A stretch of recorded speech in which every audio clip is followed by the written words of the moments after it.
listening to the Friday Five here on the Agent Survival Guide podcast.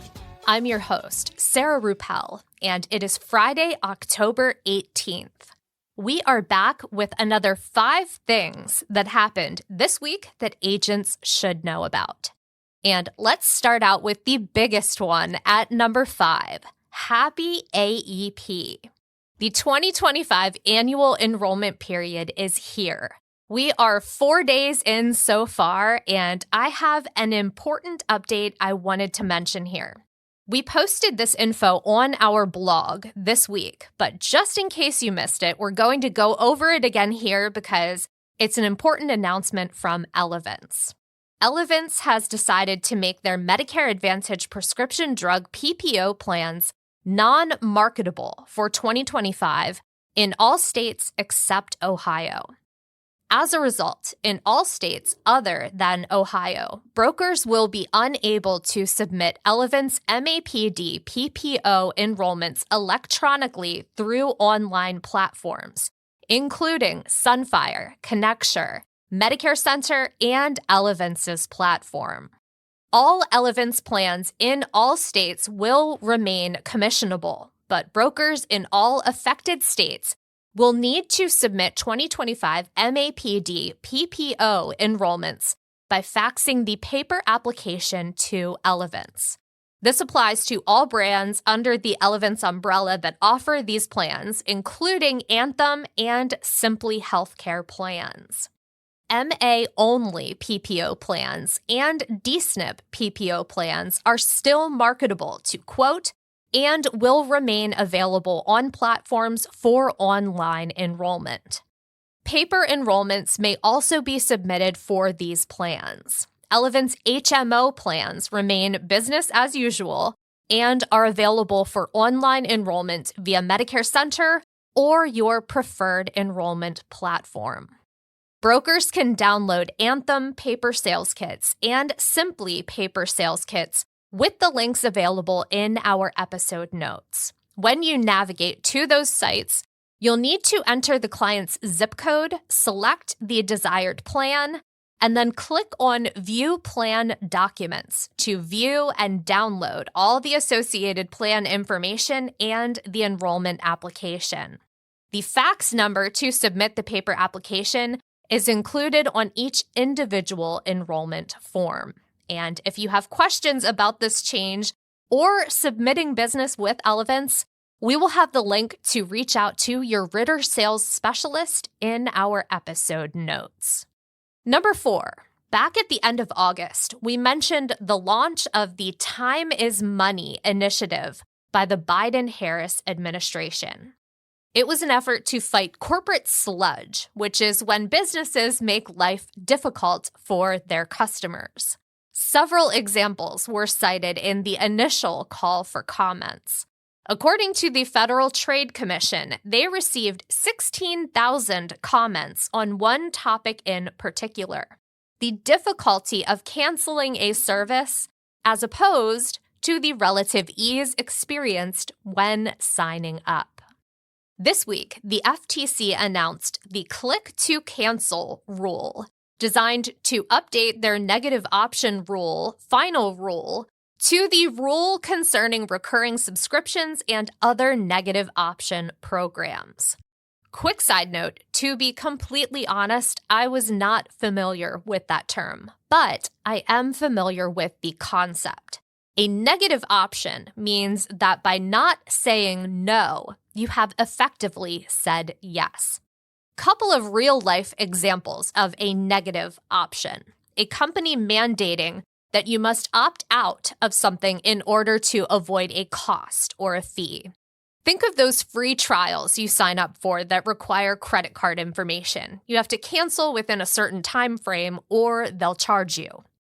Continuity plans are another example. These are often subscription plans where you pay to receive something on, I would say, a monthly basis is probably the most frequent. But the concept is that the payment continues and your subscription continues until you cancel. It is not an agreement for a specific time frame like what might be spelled out in a contract. And then probably the most familiar example, subscriptions that are much more difficult to cancel than they are to sign up for. A great example of this would be filling out a simple online form to subscribe and get started, and then needing to navigate to one very specific non-indexed URL to cancel, or worse, the requirement to call in and talk with a representative. According to the FTC release, the rule applies to, quote, negative option marketing, including pre-notification and continuity plans, automatic renewals, and free trial offers, whether the offer appears online, on the phone, or in person, end quote. The click-to-cancel rule prohibits material misrepresentations. You cannot mislead people about what you're offering. You've got to tell the truth and include details that will matter to your clients.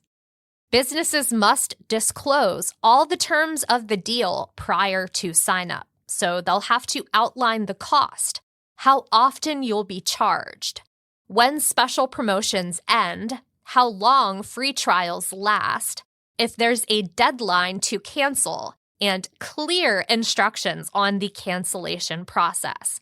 Clear and conspicuous were two words used to emphasize the transparency the FTC wants to see from businesses with this update.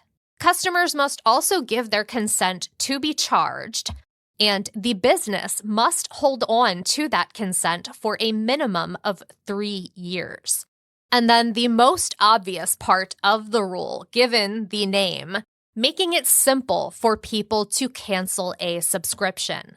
Just like the nickname of the rule, calling for a click-to-cancel option, because again, a lot of times the sign-up takes just a click or two, but then canceling takes navigating through a few different pages before you finally get to the page that tells you to call a representative. Also outlined, making sure that people can cancel the same way they signed up, really outlining ease of cancellation rather than making the process more difficult.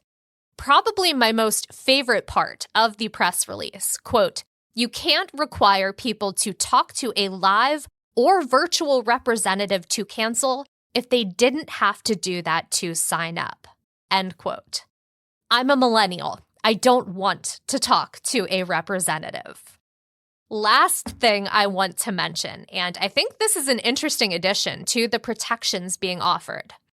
Business owners must abide by these rules if they offer negative options. But in addition to covering the individual consumer, the new parameters in the click-to-cancel rule protect business owners as well. Same protection for those who own, say, an insurance agency as your insurance agency's clients.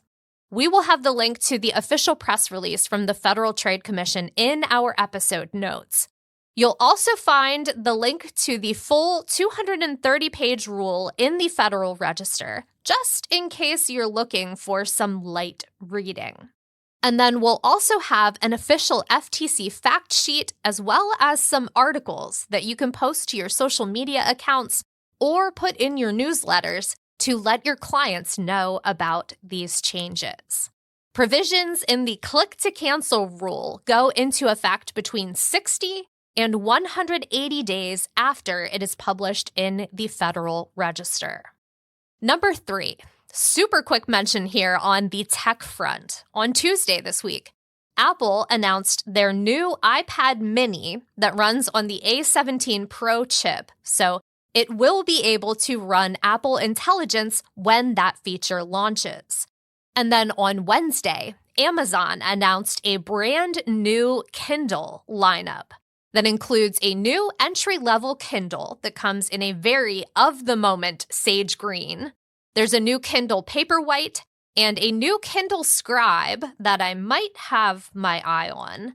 But it's really the Kindle Colorsoft that stole the show. That is Kindle's first full-color device. We will have links with more information on those devices in the episode notes. Number 2, Medicare Part D and Medicare Advantage have both been getting a lot of attention in the lead up to AEP this year. That's because prescription drug coverage is one of the areas we've been seeing disruption, and the change impacts both agents and clients. ThinkAdvisor recently published a list that breaks down what some of those changes look like. They did the math to calculate the number of county plan entries per state in 2025 and the percentage of change from 2024. Then they did the same with the average producer compensation index, showing the number in 2025 and calculating the change from 2024 amounts. There is a slideshow at the top of the post that shows the 11 states seeing the largest rate of cuts to Medicare Part D plans in 2025. But when you scroll down the page, you will see the full list of states and state-like entities, so you can see where your state stands.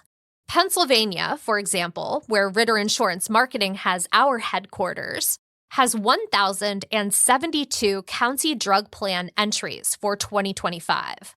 That is down 24% from the number available in 2024. Average producer compensation is 30.38, down 9% from the 2024 amount. In Texas, where Integrity Marketing Group is headquartered, they have 4,318 county drug plan entries for 2025, down 23% from coverage year 2024.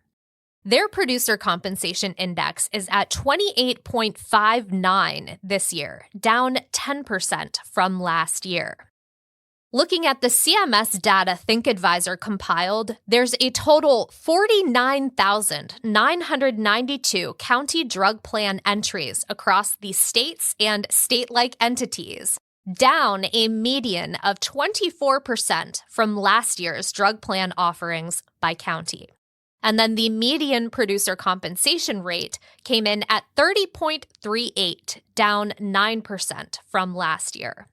We will be linking to that article in the notes so you can check out the numbers for your state and see which states have cut the most Medicare Part D plans. Moving on to our number one story this week. On a similar note, KFF recently published two standout reports on Medicare Part D. The first that I want to talk about is a snapshot of Medicare Part D that is absolutely brimming with great stats, and everything we've got here today is based on their analyzation of CMS data. Both helpful information and stats that can be included in presentations. So let's start off with some numbers that echo what ThinkAdvisor found in their assessment. They break things out a little differently, but we will highlight those differences as we go, starting with the amount of prescription drug plans being offered in coverage year 2025. 524 nationwide, and that is a number that does not include the territories. That comes in at a 26% reduction in PDP offerings in the same area from coverage year 2024. Taking a look at Part D low-income subsidy plans with no premium, we saw a 9% reduction from coverage year 2024 to 2025. Number-wise, we are looking at 115 of those plans. According to CMS numbers from June 2024, 3 million Part D enrollees take part in the low-income subsidy program, receiving help paying for premiums and cost-sharing expenses. Out of the 67 million Medicare beneficiaries, 53 million are enrolled in prescription drug plans, and this number includes employer-only group plans, or EOGs. KFF breaks those numbers down further to 57% that are enrolled in Medicare Advantage Part D plans, or MAPDs, and then the other 43% are enrolled in standalone PDPs. Now, in addition to fantastic statistics, KFF is great at creating visuals of those stats and providing them for high-quality download for free. They created maps of the United States that are color-coded to show by state the number of standalone PDPs as well as the number of Part D benchmark plans. Pennsylvania has 16 standalone PDPs and 3 benchmark PDPs for coverage year 2025. Texas has 17 standalone PDPs and 2 Part D benchmark plans. Also included in the report, a much cleaner table showing the changes in Part D coverage phases from 2024 to 2025. While I can look at the CMS version and understand what I'm looking at, as I think most agents can do, from the client side, this table looks much cleaner and shows the coverage and cost breakdown in not just a more aesthetically pleasing manner, but one that I think your clients will be able to better understand. Now, I did mention that there were 2 reports from KFF, so I do want to pull some stats and quotes from the second report. This one was published at the beginning of October, KFF's report on the CMS Medicare landscape file. First, they mentioned that the Part D premium stabilization demonstration capped premium increases at $35. Most carriers opted into the demonstration, and this was the way that the administration could prevent Part D prices from seeing even higher premium increases as a result of changes in the Inflation Reduction Act. According to KFF research, quote, at most, standalone drug plan premiums are increasing by $35 per month over 2024 levels, due to the premium stabilization demonstration, end quote. If you're an agent selling in California, there is a great comparison of premium change in standalone drug plans in that second report. It is available for download, and they have literally done the math for you. Definitely recommend checking out both of those KFF reports. There's a lot more inside of them than just the nuggets that we've pulled out here. You will find the links to those resources, as well as everything else we mentioned here in the episode notes. Lots of good stuff available there, including additional podcast episodes and links to the fantastic blog at Ritter Insurance Marketing. As you're tapping around in the notes, we would love it if you clicked on that follow button to stay updated with all the episodes we put out. You can expect episodes on Mondays, Wednesdays, and Fridays, with Fridays featuring content just like what you heard here today. And then in busier seasons, or when the news is breaking hard and fast from CMS, well, we will have a week like this one, where we just might publish an episode every day. Thank you so much for taking the time to listen to our Friday 5 this week. I hope you have a fantastic weekend. Stay healthy and stay safe out there. And we will see you next week. The Agent Survival Guide podcast is a production of Ritter Insurance Marketing, an integrity company. This episode was written and produced by me, Sarah Ruppel. Script editing and fact check by Tina Lamoureux. Podcast design by Urban Rivera. Artwork by Vivian Zhao. Follow along with us wherever you like to listen.